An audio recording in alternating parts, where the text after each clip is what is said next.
Ryan here from Fight Game Analysis, and today we are going to be talking about the upcoming fight between Gervonta Davis and Leo Santa Cruz. But before we jump into that, if you've been enjoying the content, please go ahead and click on that like button and also subscribe to the channel.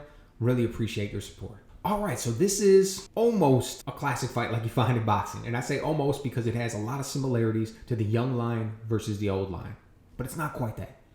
On the one hand, you've got the young lion, Gervonta Davis, 23 years old, first pay-per-view fight, big step up for him going against Leo Santa Cruz.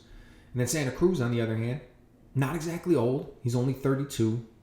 But I do think we've seen the best of him already out of his career. I think he's a little bit over his very peak. So let's take a look at Gervonta Davis, right? The guy who's the young lion in this matchup. As I mentioned, 23 years old, first pay-per-view. You can tell he's the A-side in this fight. You can tell that this is the fight that's set up for him to win. Floyd Mayweather is his promoter, big backing, comes out, invites him down to Las Vegas for the fight. They're really trying to get a lot of push behind this one.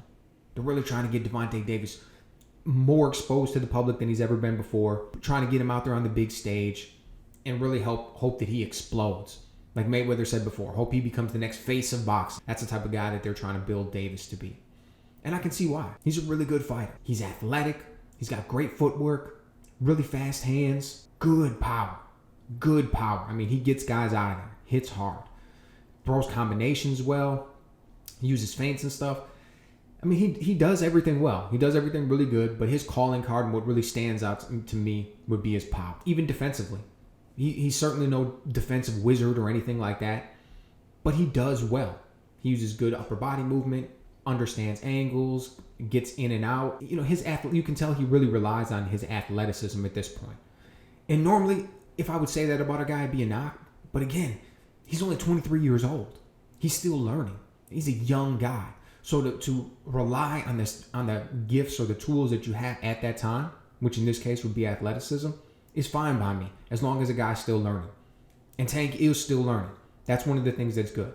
One of the things that I saw in his last fight against Gamboa, which was also a big step-up fight for him, was that he was more patient. Now, maybe a little bit too patient at times, which is one of the things I'll touch on in a second. But he did reel in his offense a little bit, particularly when he got that knockdown in the second round. In the past, he would have just exploded all over the guy. He'd attempt to run out there and get the big finish. But he was a little bit more composed, held himself together a little bit more this time when he knocked Gamboa down. And I noticed that. That's a good thing. Shows that he's been able to mature as a fighter. Of course, he's not perfect, right? So you look at some of the negatives to him. And one of the things that I just mentioned was the Gamboa fight. So a couple things stood out to me there. Number one was actually that he didn't get Gamboa out of there. Right? Now you're thinking, how can I use that as a plus and a minus?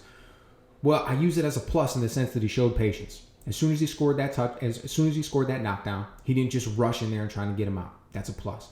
But the negative ultimately was that he didn't get him out of there. We know now when he scored that knockdown in the second round, number one, Gamboa was a little bit hurt. Punch caught him off guard, knocked him down. So he was a little bit buzzed, but not, super hurt. But in between the rounds, we know that he ended up tearing his Achilles. And in between the rounds, he was complaining to his corner about the way his foot felt. And he said multiple times, I can't go on, can't go back out there, can't do it. He was an older fighter, not washed up, but he was an older fighter who's way past his peak, who was injured, knocked down, looking for a way out of the fight, right? I mean, I think that's safe to say that. He was looking for a way out of that fight. He really didn't want to be there at that point. If his corner would have stopped it, there wouldn't have been any problems. If the ref would have stopped it, he wouldn't have given any blowback. He was looking for a way out. And Tank didn't get him out of there. So that's kind of a rough one. That's the stuff that you want to see from a championship level fighter, especially a young guy who's typically going to be more aggressive. You want to see him going, he just gets that guy out of there at that point. If a guy gives you the littlest inclination that he doesn't want to be in that ring, boom, you open the door for him and push him out. So he didn't do that. That's number one. And number two is kind of the reason that he didn't do it. I think he didn't do it because he was pacing himself. If you look at a few of those rounds, those middle rounds, Davis was super inactive. He's out there throwing, 15 punches. Multiple rounds, he threw less than 20 punches and landed less than 10. That's crazy for a lighter weight, particularly a lighter weight younger guy. Those are the people who you see that are really busy. Think about the guy that he's fighting, Santa Cruz, averaging over 80 punches a round. Had multiple fights with over 1,000 punches over the course of 12 rounds. So a really inactive thing, that stands out. And then number 3, once Gamboa started to get confidence, he realized that Tank wasn't going to get him out of there in those middle rounds. He was able to land some shots against Davis that I didn't really like. You got an older fighter.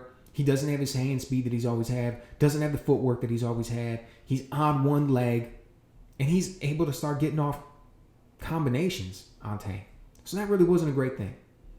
So we'll see how his defense progresses. Again, he's a young guy, but just a few of the things that I noticed in that fight. Now, on the other hand, you've got Leo Santa Cruz. This guy is just 100% about volume.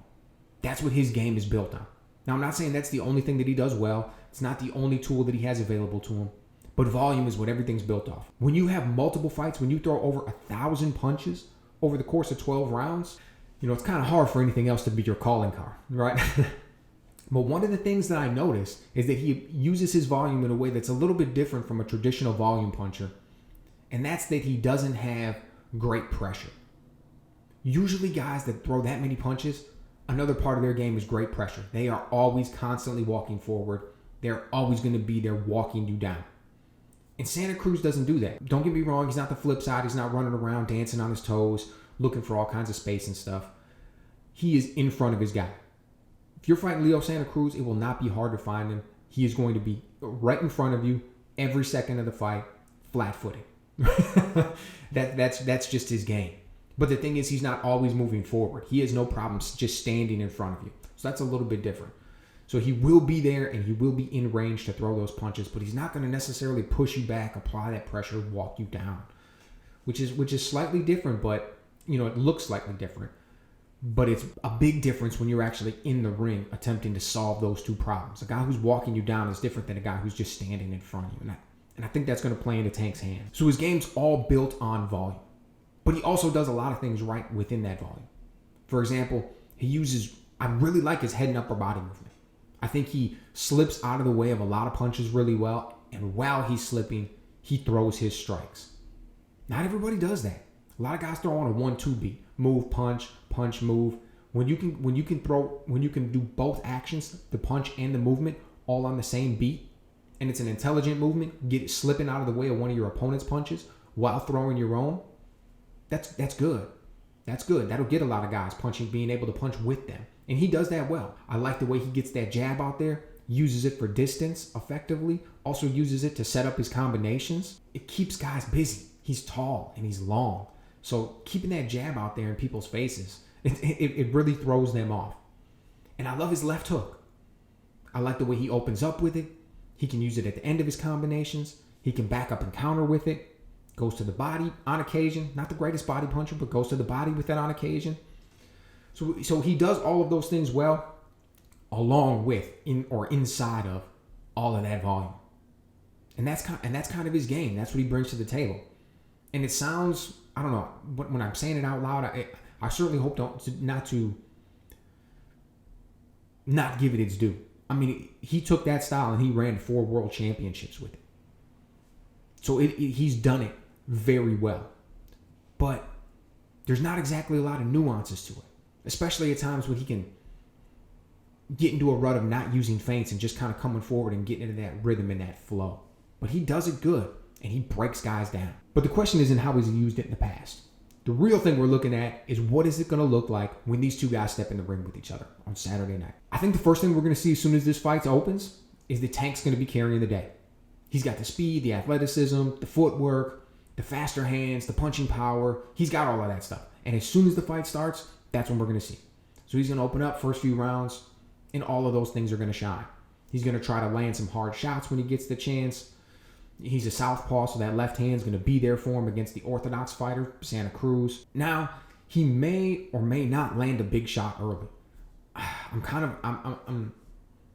not really 100% sure. Santa Cruz is pretty tough, so even if Tank does land that big shot, not necessarily sure that he's going to be able to get him out of there with it, but he's going to land the crisp punches, the clean punches. He's going to clearly win the first 3 rounds, in my opinion. Just kind of dominate it. Santa Cruz will be there doing what he does. trying to throw a lot of punches, but he'll have to keep his hands at home a lot. He likes that high guard. He likes to keep his hands up in that high guard, and he's going to need to do that because he's going to have to respect the power. Tank's going to be throwing back some hard shots. If Santa Cruz is still there, if Tank can't get him out of there in the first few rounds, I believe probably around the 4th round is when things will start to get interesting. We've got Tank on the one hand, the guy who's missed weight multiple times in the past, lost his belt on the scale. I think these things were discipline issues. I think he can actually make the weight. That's not an issue.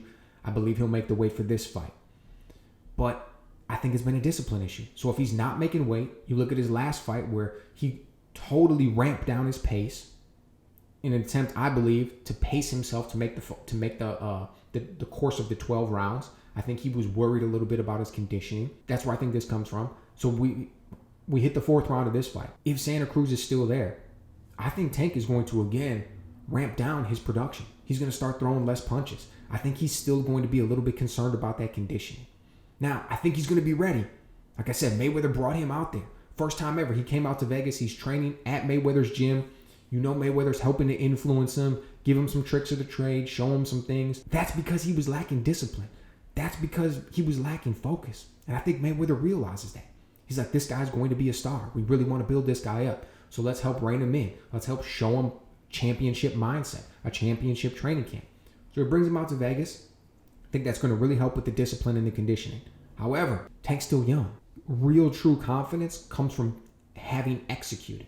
So even though this preparation will be great and I think he'll be ready, that lack of conditioning and knowing what it feels like to get tired in the ring, that's still in his head. So come around, I'm relating that all the way to come back to how this is going to look in the fight. So in the 4th round, I think that's why he's going to start bringing his production down. He's going to start throwing less punches in an effort to conserve himself to go forward so that he can make the 12 rounds if Santa Cruz is still around. And Santa Cruz, I mean, we know where his conditioning at. All he's going to do is throw more punches if he sees openings because Tank isn't doing as much activity. So around the 4th round, Santa Cruz ramps up his production. He's throwing, 80, 90 punches around like he typically likes to. And Davis is picking his spot. He's still shooting back really hard, really fast when he wants to with his counters. He's still landing the more crisp, clean punches because he's the guy with the faster hands and he's more athletic. But the tide will start to turn a little bit. We'll start to see a shift and change in the momentum. This is going to be where Santa Cruz picks it up and starts being able to do more of the work that he wants to. Probably, and that's going to be all through the middle rounds, probably 4, 5, 6, maybe even into 7. But Davis won't get overwhelmed or anything. He's still going to have his spots. And then I'm thinking when we start to get more towards the back end of the fight, that's when Tank's going to turn it back on. That's when he's going to, his corner's going to tell him, like, look, what are you doing? You need to start throwing more punches. You can't let this guy continue to build momentum and get off on you. And that's when Tank will start to get going. He'll start to throw more hard shots. He'll start to take control of the fight again. And I predict that he's going to end up winning this one on decision. It's going to be a good growing opportunity for him. He's going to have dominated, probably end up coming out with scores, 9 rounds to 3, maybe 8-4, something along those lines. But it'll be a great learning experience. He's going to be able to put a lot of the things that Santa Cruz does, build it into his game, really kind of help him going forward because Santa Cruz is a good fighter and he's going to present problems for Tank that he hasn't seen before. But I do expect him to come out victorious on this one. So let me know what you guys think. Is this going to be a showcase? Is Tank going to be able to use that power, blast him out of here inside of the first 3 rounds? Or is it going to go the distance?